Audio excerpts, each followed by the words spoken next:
We're delighted to have partnered with NordVPN again for this season. We partnered with them last year, and they are, of course, a supporter of Rangers FC as an official sponsor there.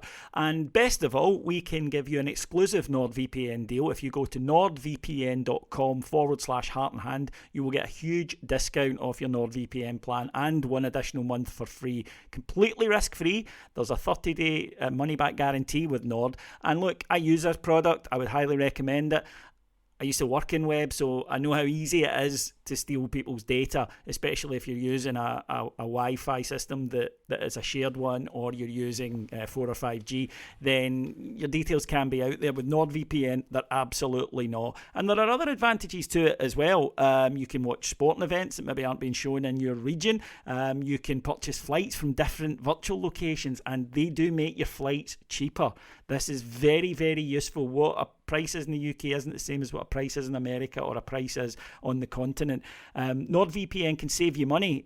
You can buy purchasing subscriptions from other countries at a cheaper price, and you protect your data while travelling and using public Wi-Fi. I keep coming back to that. Anyone who's at the hassle of a cancelled card will know what I'm talking about. So all you need to do is go to nordvpn.com/heart and hand, and you'll get a huge discount off your plan and 1 month additional free, completely risk-free. I urge you to do it.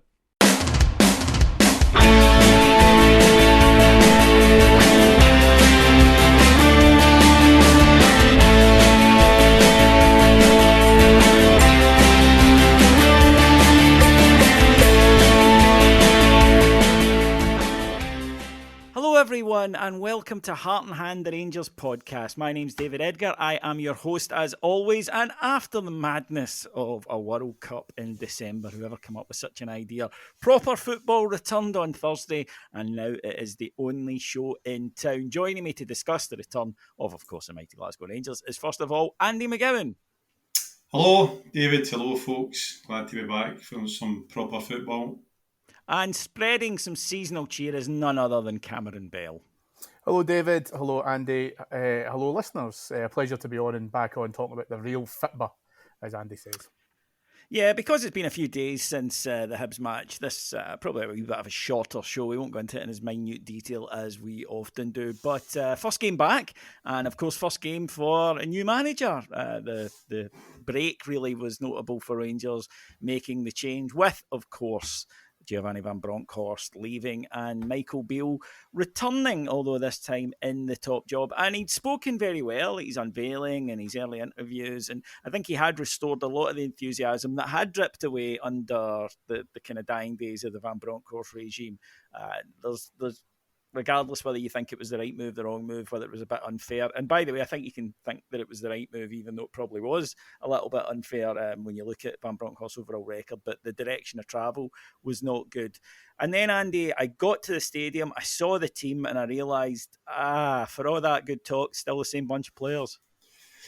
Aye, and I think anybody that's seen the team sheet, it was a stark reminder of the injuries that we have, because the centre-half position, once you'd worked out who was playing where, you're like, we're getting in here with John Lundstrom at centre-half, and no harm to John Lundstrom, but he's not a centre-half, I think that's fair to say.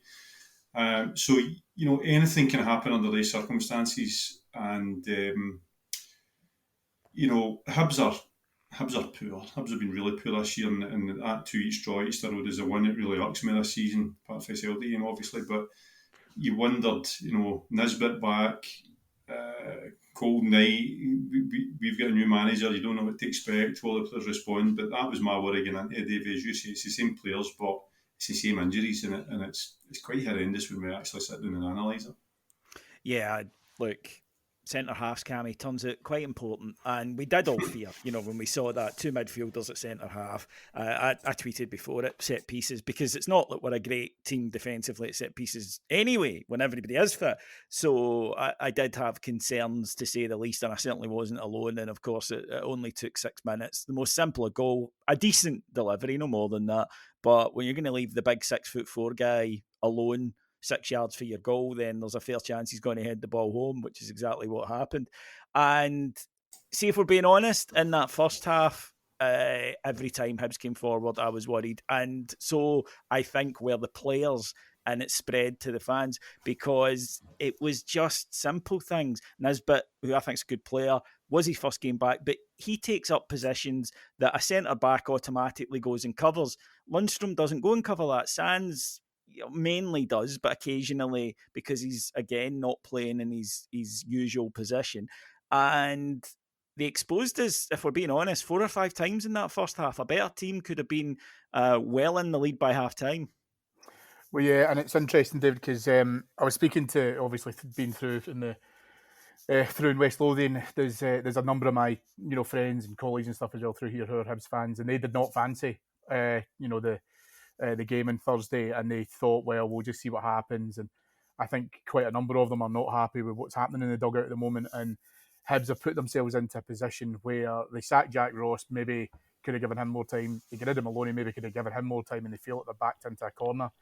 So we're only really talking about mid-December, and I think a lot of the Hibs fans already feel like there's nothing to lose, so they may as well have a go at it. And I think that was the attitude that they came out with. And as you rightly say, we were a bit slow in coming out to a shot that McGregor made a good save for, but I think we were slow to close him down. I think it was Tavernier that was supposed to go out and shut down the Hibs player. We conceded a corner, and I'm not going to blame Michael Beale and his new staff coming in for the fact that we've conceded from a corner, because it's been the same old story, and as you rightly said at the top of the show, it's the same old players. But you're right, everybody was worried. I think everyone was worried, but I think everyone was a bit kind of down, because I think the build up to it was that we would have got the bounce from Beale coming in. We'd heard a lot of his dialogue, liked a lot of his dialogue, and that the players could have been galvanised by that. But I'm not going to blame them for the fact that I do think that there was a reaction. We obviously will talk about that shortly. But I also feel that there's definite work to be done here. And the first thing that starts with that is, defending set pieces should be relatively straightforward, but we're in the position now where it's like we concede them and it's difficult to score from them.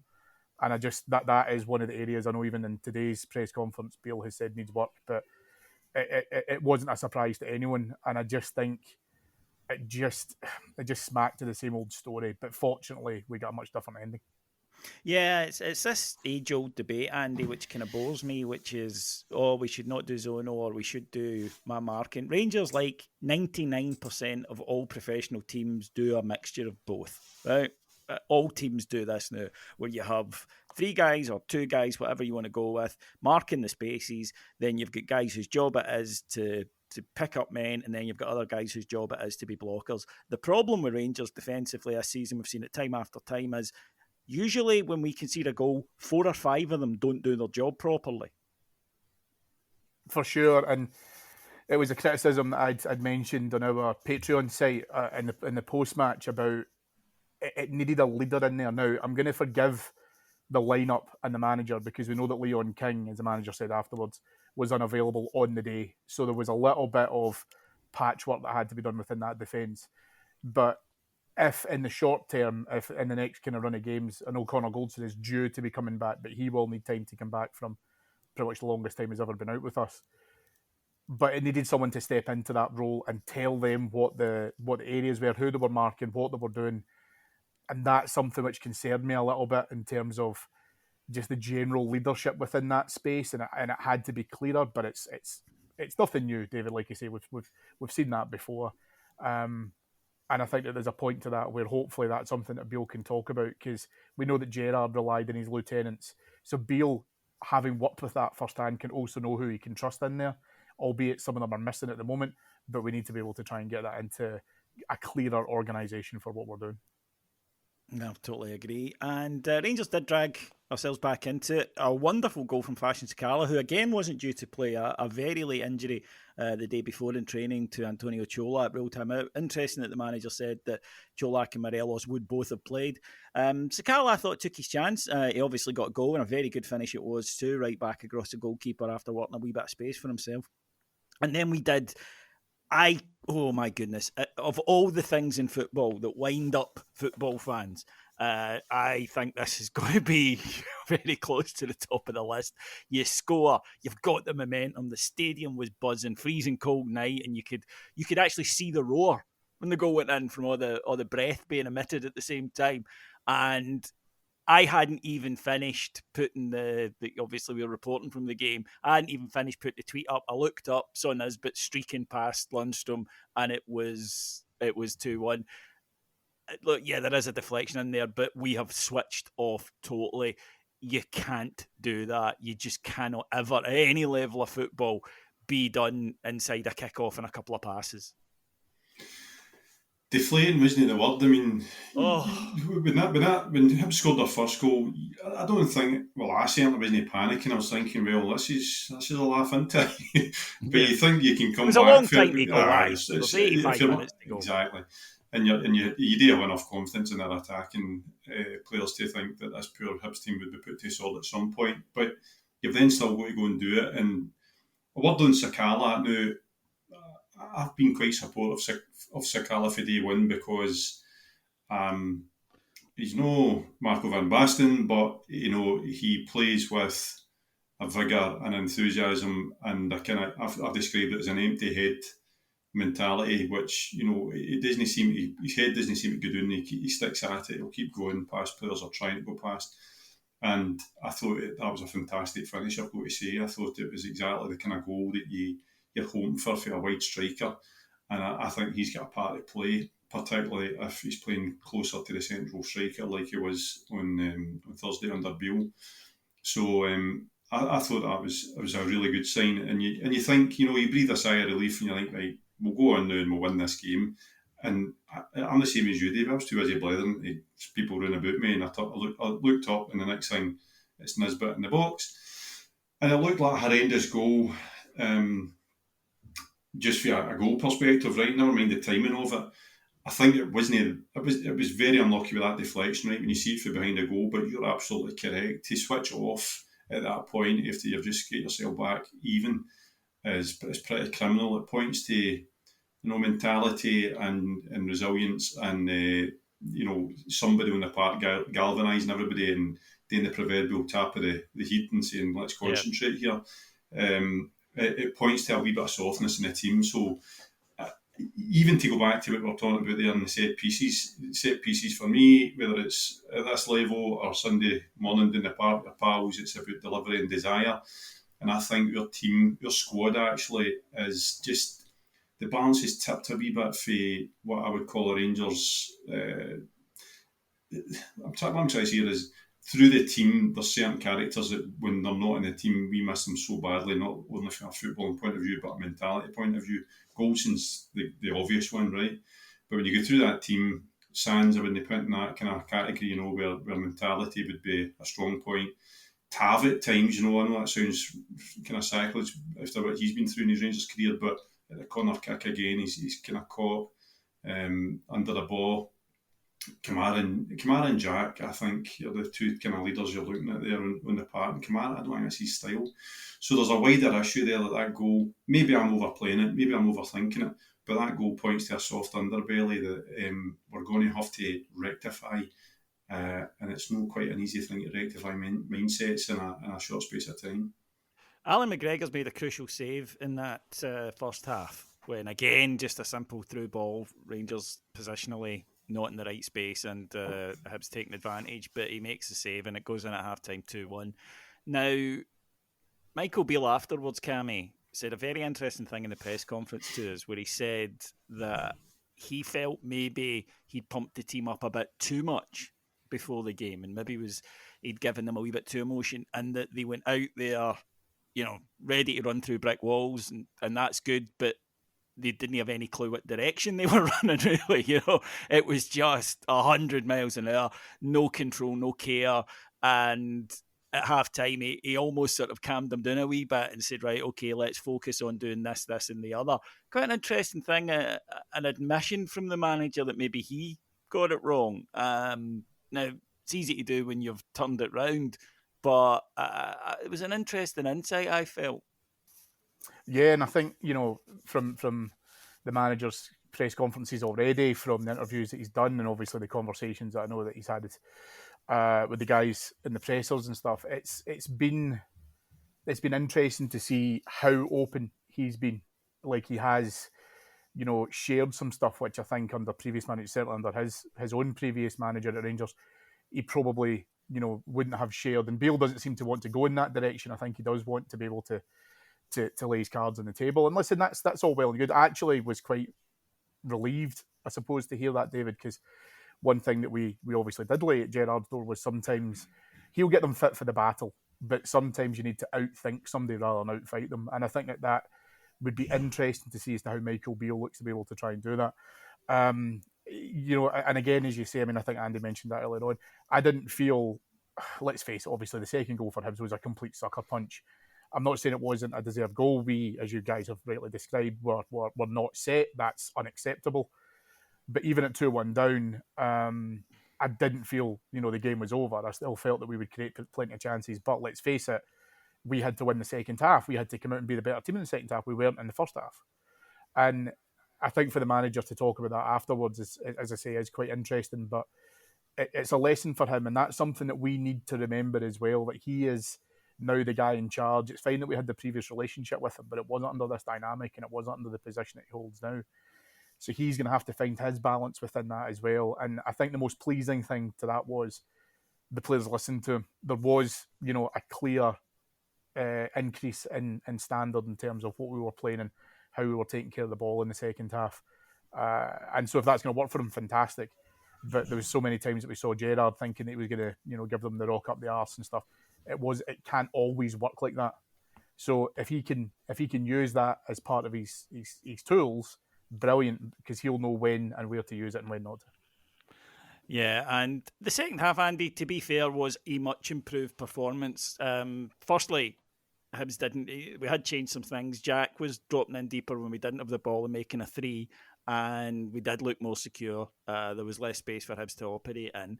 And to be honest, I can't remember Alan McGregor making a save second half. It was all Rangers. And we got the rewards that we were due. Firstly, a goal from a set piece. Now, we got one against Leverkusen in the friendly earlier as well that week. Now, obviously, we don't pay a lot of attention to the friendlies, but it was a good old-fashioned Rangers set piece with Tillman in the Joe Aribo role. Good ball into near post. He won it, nodded it down, and there was Ryan Jack in to finish it. We have been, I think, a little bit. I mean, obviously, I think it really burst into the open. It was a grumble among Rangers fans anyway, but that St Johnstone game where I think we set a world record for corners without ever looking dangerous from.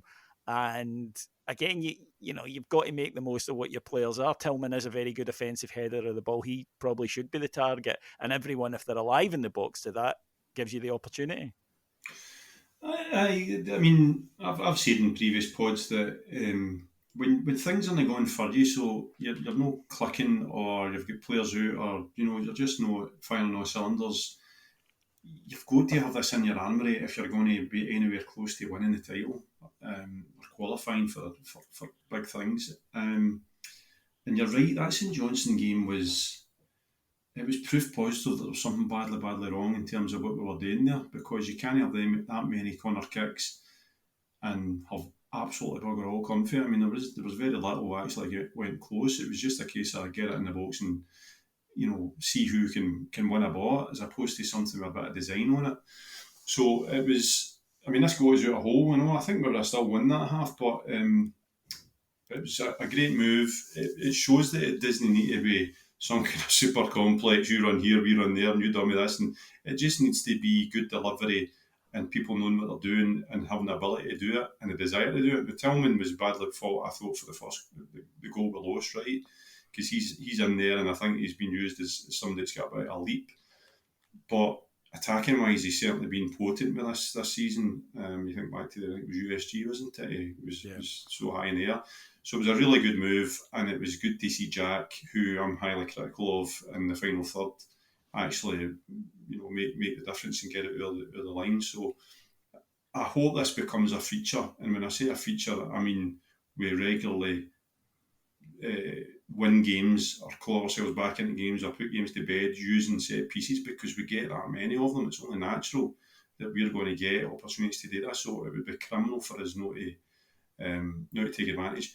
But again, I go back to the makeup of the squad. We've no got as much power as I think we had in the 55 season, for example, across the squad, because particularly centre half, I don't see Sands as the type of centre half that's going to contribute in this area.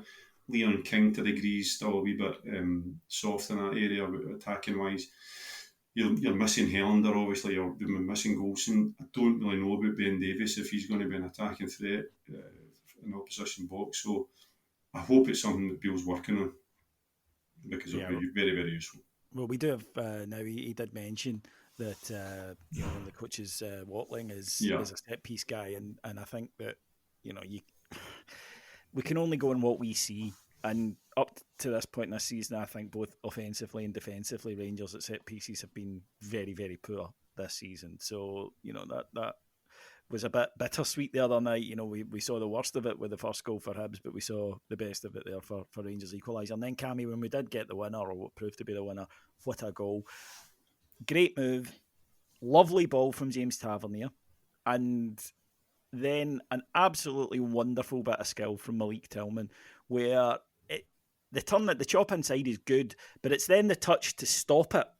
A lot of players wouldn't have done that. It would have ran across their body and he would have had to swipe at it with his wrong foot. He controls it and then slips it back in perfectly. It's a tap in for Alfie. Although it's a tap in for Alfie, if you actually watch, he does well as well, because he stops his run there. He doesn't run right into the line where the defenders are going. He stops, and that gives him the half a yard to have the tap in.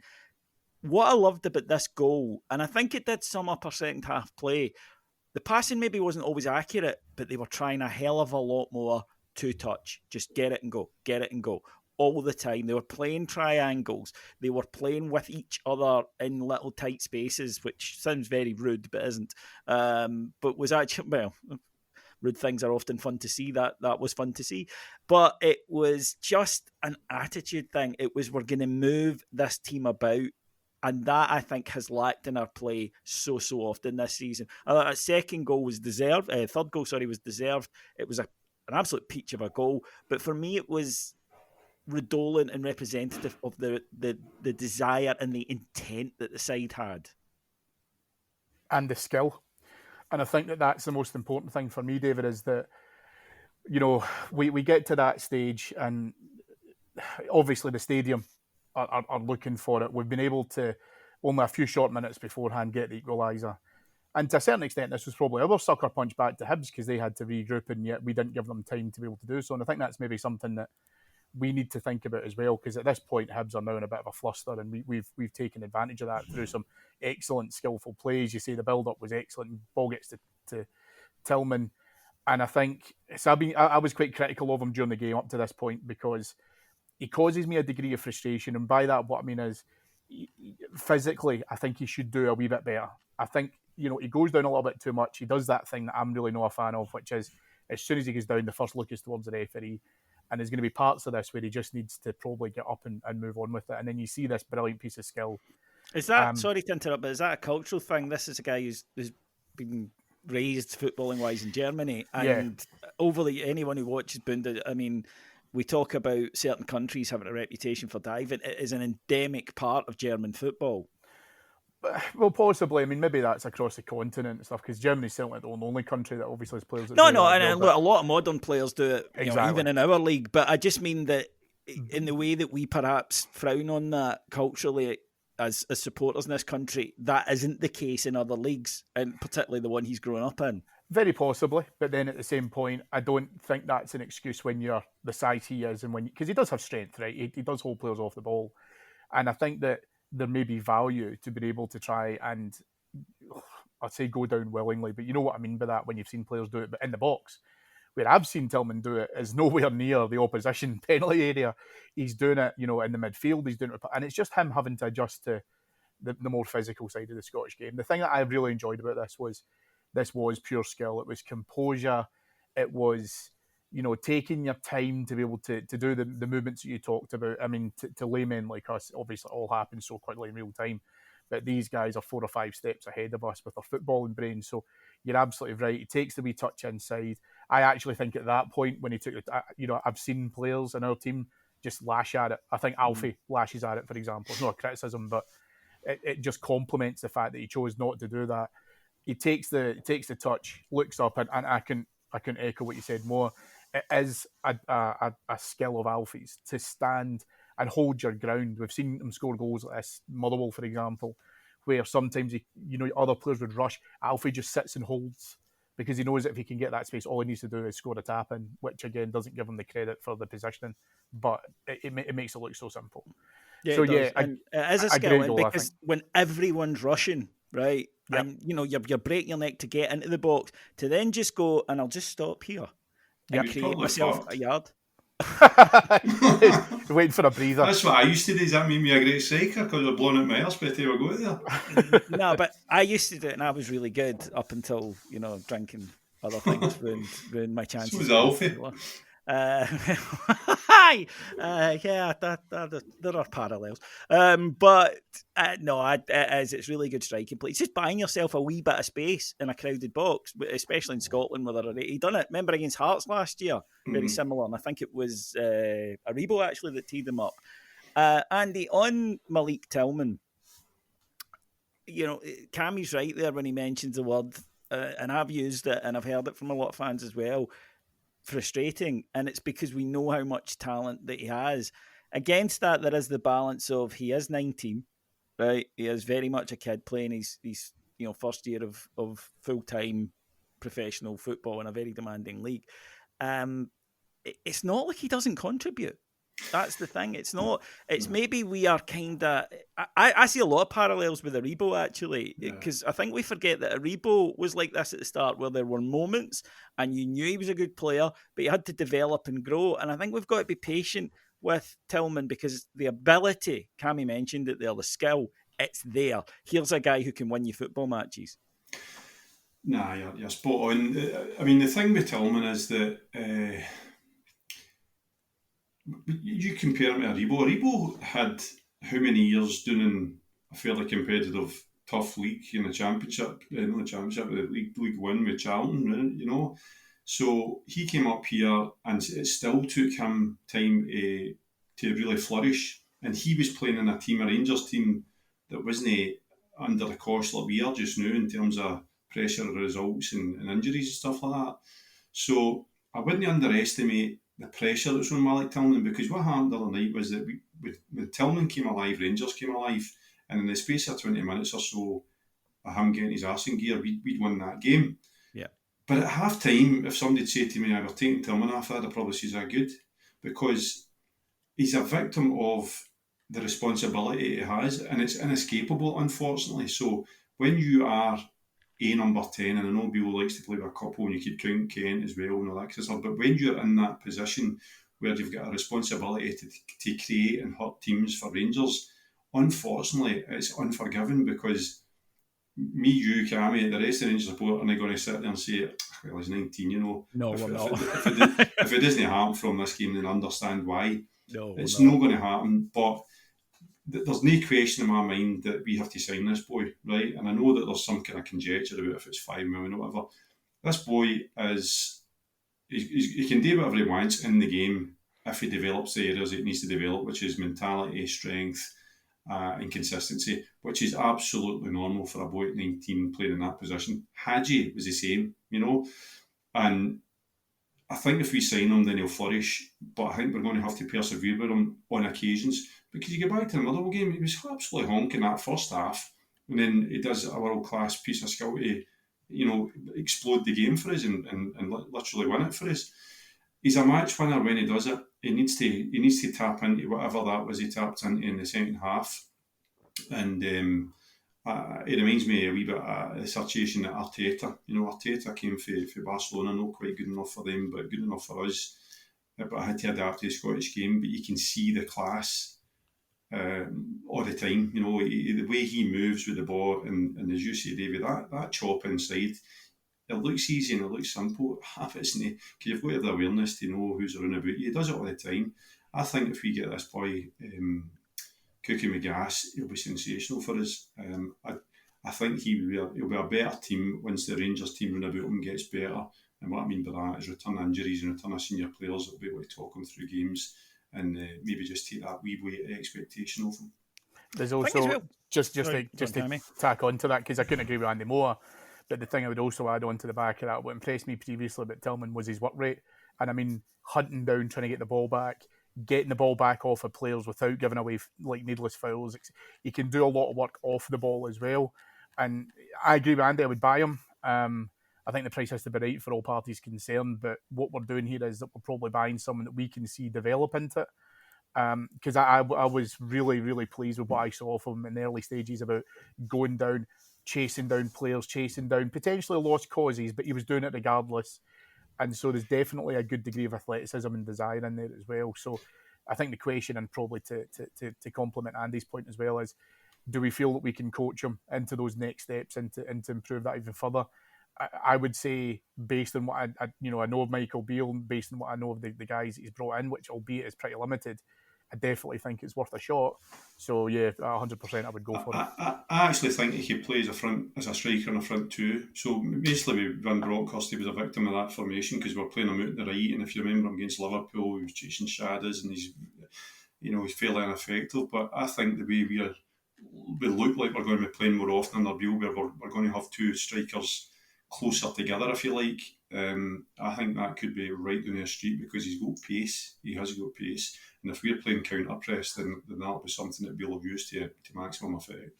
Rather interestingly, Michael Beale said he wants him playing between, as he put it, the 18-yard box. Like between the space, the width of the 18-yard box, not out in wings.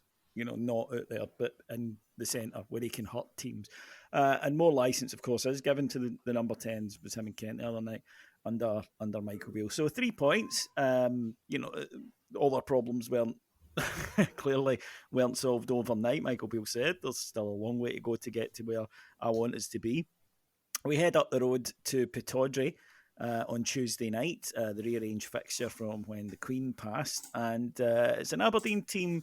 We've been in the end of a lot of criticism after the weekend, Andy, when they set up just an incredibly defensive formation, didn't attack Celtic, didn't want the ball, tried to hold out and got beat by a late goal. I don't imagine they'll be using those tactics against us. I'm not so sure, Davey, because they were incredibly open against us at Ibrox, and to the point where I'm like, what are they doing? They were naively open. I think they played 3 at the back, but I'd never seen so much space at Ibrox for a good long time, and we took advantage of it at a time when we were struggling badly. So I don't know if they will come out. I know that their fans and the likes of Willie Miller and everybody are demanding that at home they should be coming out and making a game of it. I hope they do, because I think as Bill said at his press conference today, if they do, then that'll suit us. Whereas if they set up and look to frustrate like they did on Saturday against Celtic, then I think that causes us more problems than if they do attack us. So we'll see what happens. They're actually, if you have seen Aberdeen this year, they've got more firepower than they've had for a wee while. The boy up front, whose name escapes me, Croatian guy or whatever, Biovsky, that's why you're the boss, David. He is he looks as if he's a decent player, and when they've clicked, they've looked pretty good, but they're in a kind of sticker twist situation now, because I think Goodwin's instincts would be to sit in against us again and do similar, but their home crowd might demand otherwise, and I really hope they do, because we need space in behind up there. It's always a tough game, no matter how piss poor they are. Cammy? Yeah, listen, it is, because I still believe what Richard Gough said so many years ago is totally true. Aberdeen play 4 times a year. I thought that they held out well against Celtic. I caught bits and bobs of that game, and I thought it did look like they were trying to achieve something, which again we can't really say is too true of Aberdeen teams in the past. But listen, it's a few days before Christmas. The weather conditions will probably be crap. We are still in recovery mode and bringing players back from fairly long-term injuries. It's going to be a difficult game. There's no two ways around it. And I think that Aberdeen will have nothing to lose. They'll feel frustrated they didn't get something out of the Celtic game, having conceded so late on. So, I think if they needed any additional motivation against us, it's probably the fact that they need to start getting something out of teams from Glasgow. So, yeah, for us it's a big test, and I would argue probably our biggest test before the Old Firm game. So it's over to the players to be able to try and see how much they want to be able to put on a display and a performance that, frankly, I think that we require. It's a big test for again Tillman, but also young Devine, and that then extends the test to the more senior players to actually, make their mark and make up for whatever tests and tribulations the younger players are going to go. And when I'm looking at the team sheet, like if Sands is playing, and he's now got to graduate to become a senior player with Rangers now. He's no longer somebody that's bedding in or a young player. The harsh rules of Rangers are that he's been here long enough to know the rules of the road. So there's going to need to be big performances also with the team. No, I totally agree with that. And we will need it because they will come out and have a go. And especially early on, they're going to attack what they perceive to be our weak areas. They're going to have a go at us defensively. We need to have controllers. The vast majority of that team have been up there. They know the script. They know what they're going to face. There's no surprises there for them. The manager knows that. It's just about putting the performance in, because if they put the performance in, they'll get the result. It really is that simple. And we need our big players to deliver for us. Right then, folks, that will do us for this episode of Heart and Hand. Remember, you can get more content, daily content, loads of content for just $1.99 per month, and you can buy an annual gift for a loved one as well. Give them the gift of me and the team every single day. I personally can't think of anything better than that, frankly. If you go to patreon.com/heart and hand, I'd just like to thank our executive producers in London, Mike Lee and Paul Myers, and my splendid guest, first of all, Cammy Beale. A pleasure as always, David. Thank you. And Andy McGowan. My pleasure, David. I won't admit to letting my wife use my passwords, but then I might buy her that gift. Disgusting. Because I was thinking that she listens to everything, as you know, but she doesn't comment, and I'm thinking, well, do I actually want my wife commenting? Well, she talks more sense than you, so I wouldn't be. Yeah, and no, quite frankly, you're taking money out the mouth of my kids' pockets or something. Your dogs? Well, if it wasn't for the fact, Andy, the very lucky fact that my children haven't been born, then, that I know of, anyway, that anyone can prove. Anyway, thank you for listening, folks. If I don't speak to you on here, because I think it's Adam on Extra later in the week with the Aberdeen game, I'll be back next week. And I would like to wish you all a very splendid Merry Christmas. To paraphrase Mariah Carey, all I want for Christmas is 6 points. Thanks very much for listening, folks. We'll talk to you again soon. Bye-bye.